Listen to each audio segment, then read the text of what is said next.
দক্ষিণ এশিয়ার মর্যাদাপূর্ণ লড়াই শুরু হচ্ছে এবার নভেম্বর মাসে। সাফ চ্যাম্পিয়নশিপের ইতিমধ্যেই ড্র হয়ে গিয়েছে। সাফ চ্যাম্পিয়নশিপের এবারের আসরে একই গ্রুপে পড়েছে চিরপ্রতিদ্বন্দ্বী ভারত ও পাকিস্তান। আগামী 4 থেকে 17 নভেম্বর ঢাকার জাতীয় স্টেডিয়ামে অনুষ্ঠিত হবে দক্ষিণ এশিয়ার সবচেয়ে মর্যাদাপূর্ণ এই ফুটবল টুর্নামেন্ট।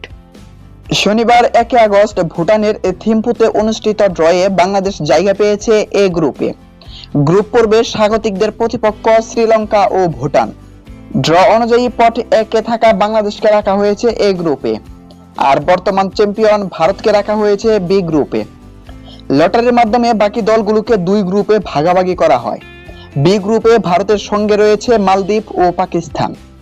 অপরদিকে সাফের সদস্য দেশ 7টি হলেও ফিফার নিষেধাজ্ঞার কারণে ড্রয়ে রাখা হয়নি নেপালকে। তবে সেপ্টেম্বর পর্যন্ত নিষেধাজ্ঞা প্রত্যাহারের সুযোগ রয়েছে দেশটির সামনে।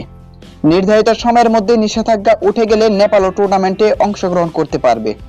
সেই ক্ষেত্রে নেপাল যুক্ত হবে গ্রুপ এ বাংলাদেশের সঙ্গে। এদিকে 8 বছর পর আবারও বাংলাদেশে ফিরেছে সাফ চ্যাম্পিয়নশিপ। এর আগে 2003, 2009 ও 2018 সালে ঢাকায় অনুষ্ঠিত হয়েছিল এই টুর্নামেন্ট। 2003 সালে নিজেদের ফুটবল ইতিহাসে প্রথমবার শিরোপা জিতেছিল বাংলাদেশ। এরপর আর কোনো আসরেই ফাইনালে উঠতে পারেনি লাল সবুজের প্রতিনিধিরা।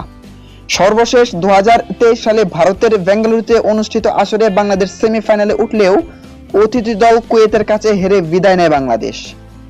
এদিকে নেপাল শেষ পর্যন্ত অংশ নিতে পারবে কিনা এটা নিয়ে রয়েছে অনেক ধোঁয়াশা। জিহাদুল্লাহ রিয়াদ, স্পোর্টস টাঙ্গাইল।